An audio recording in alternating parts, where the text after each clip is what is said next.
But the truth is, it's really been chaos at the Pentagon under your leadership, costing the U.S. millions of dollars and depriving Ukrainian soldiers of equipment they needed to fight Russia. So, Mr. Secretary, can you explain how exactly you misunderstood such a monumental presidential order? I'm saying the reporting is inaccurate, ma'am. I don't think that's correct. So let's move on to your managerial incompetence. I think we can see why you misunderstood the president, because you're obviously misunderstanding my questions. There has not a single admiral or any military official has turned down a position that's been So when will we provided. see your nominee for the Chief of Naval Operations? In due time, for all the right reasons. America's national security depends not just on military strength, but on competent, accountable leadership at the highest levels of our defense institutions. As global threats grow from Russia's aggression in Ukraine to rising tensions with China, Congress must ensure that the Department of Defense is being managed responsibly. Unfortunately, serious concerns have emerged regarding the leadership of the current Secretary of Defense. We've seen confusion at critical moments like the mishandling of military aid to Ukraine, resulting in delays that may have cost lives. Thank you, Mr. Chairman. Secretary Hegseth, Chairman Kane, thank you both for being here today. Mr. Secretary, your testimony over the last several days before Congress, I've heard you speak about all of your supposed accomplishments from your time at the Pentagon. I have to say, your training at Fox News has let you spin months of dangerous dysfunction and incompetence into catchy phrases like restoring the warrior ethos and increasing lethality. But the truth is, it's really been chaos at the Pentagon under your leadership. You've clearly shown you're unable to manage the Department of Defense, but what I'm most concerned about are three specific areas: your operational incompetence, your managerial incompetence, and your budgetary incompetence. So let's start with operational.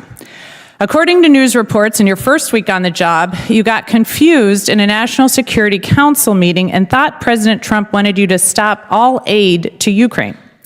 In a well-functioning administration, you would have asked for clarification before making that seismic policy shift, but instead you ordered vital military aid heading to the front lines turned around, costing the U.S. millions of dollars and depriving Ukrainian soldiers of equipment they needed to fight Russia. So, Mr. Secretary, can you explain how exactly you misunderstood such a monumental presidential order? One of many fake news headlines we've dealt with.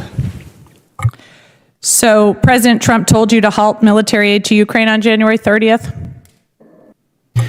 As is often the case, highly ideological and very ill-informed reporters love to speculate about things they know nothing about in order to spear President Trump and myself.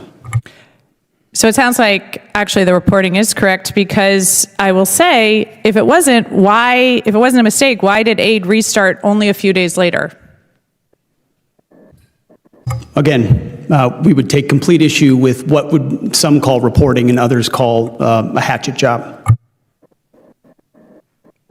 So why did aid start just a couple days later? I'm saying the reporting is inaccurate, ma'am.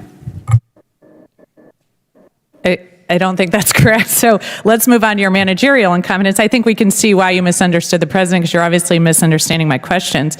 Less than a month into the job, you fired the chairman of the Joint Chiefs, C.Q. Brown, and the chief of naval operations, Lisa Franchetti, without cause. And to this day, you still have not provided an adequate explanation for removing them. As far as I can tell, you fired C.Q. Brown because he was black and Lisa Franchetti because she is a woman. So nearly 4 months later, we still don't have a new nominee for Chief of Naval Operations. News reports, and you can contest it, but I'd love to hear your answer, say that you haven't nominated someone because qualified admirals keep turning the position down. So tell me, Mr. Secretary, when will Congress receive your nomination for the next chairman of the next chief of naval operations? We've witnessed the unexplained removal of respected military leaders, raising troubling questions about discrimination and the weakening of military leadership. And at a time when we should be strengthening national defense, taxpayer dollars are instead being spent on vanity projects and political showcases. This hearing isn't about politics. It's about protecting American interests, defending our allies, and ensuring that the Department of Defense operates with competence, clarity, and integrity. Ma'am, with all due respect, I would suggest not believing every headline you read. With all due respect, I'd like your nomination. When will we see it? There has not a single admiral or any military official has turned down a position that's been So when will we see provided. your nominee for the Chief of Naval Operations? In due time, for all the right reasons. Again, I think we've seen the managerial incompetence. Okay, let's move on to budgetary incompetence. You missed the deadline to submit a draft defense budget to Congress, which makes it impossible for us to complete our work on the NDAA or appropriations, and makes it more likely you'll receive delays in funding you need for new acquisitions, programs, and other priorities. Additionally, you're blowing money on poorly conceived operations and vanity projects for President Trump. Retrofitting the Qatari jet to serve as Air Force One will cost about $400 million. The parade in D.C. this weekend will cost upwards of $40 million. Your bombing campaign in Yemen cost about $1 billion, and a week later they were having missile strikes in Israel. Your operations in L.A. will cost tens of millions of dollars, and you claim to be cutting costs at the Pentagon, but all I see are wasted dollars better spent addressing our most pressing threats like China. So, Mr. Secretary, what priorities have you cut funding for to pay for these projects? Ma'am, I would just say your list left off securing the southern border. So, Mr. Secretary, what priorities have you cut funding for to pay for these projects?